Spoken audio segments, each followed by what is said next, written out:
something you said in there. You said about you had this audience who was invested in you. Yeah. Who's invested in you as a person. And I think that's really interesting because a lot of the time we create content for the sake of content.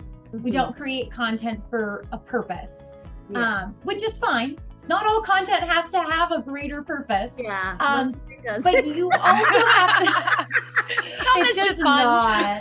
Sometimes you're just walking around with a skeleton. You never know. Yeah. You never know. True story. Keep your eyes peeled. But at the same time, you have to think about who's your audience. Yeah. You know, in that case, who was your audience? In one situation, it was a larger audience where you're not going to get that engagement. And then on the other side, you have that really personal audience who knows your dad, who knows you, who wants to engage. Yeah, and not only that, like I've also understood why people relate to what I do and why people watch what I do. It's because I want to just make you laugh, and I don't want to take myself seriously. And I found that I love following people that do that for me.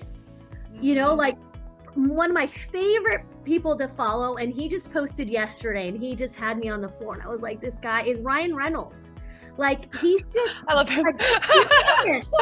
Like is he not so funny. genius? He's but a genius. I agree. The way he does everything, because he is a very good-looking, very talented man who could be so full of himself. Yep. Could be so high on his horse, but like he is so down to earth because and you can tell because of the content that he puts out there and the way that he doesn't take himself seriously. He wants to just make you laugh.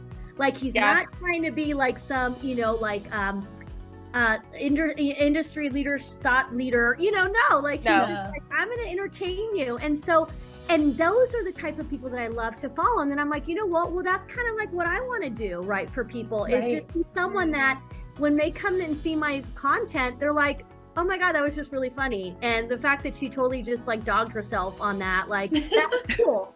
And then they walk away just kind of like feeling a little bit lighter that day, or had a good chuckle, and maybe they needed a laugh, and we all know that laughter is the best medicine. So if they were able to laugh and somehow it kind of like elevated their mood in that moment and sent some, you know, dopamine into their brain, then I'm like, then I did my job. Like then that's the purpose there, because I really do want people to feel that they're walking away like feeling better about themselves too, because that's the thing is if they see me with no makeup and they see me being a total weirdo, then they're like, well shoot, then maybe it gives them permission to do the same if that's who they really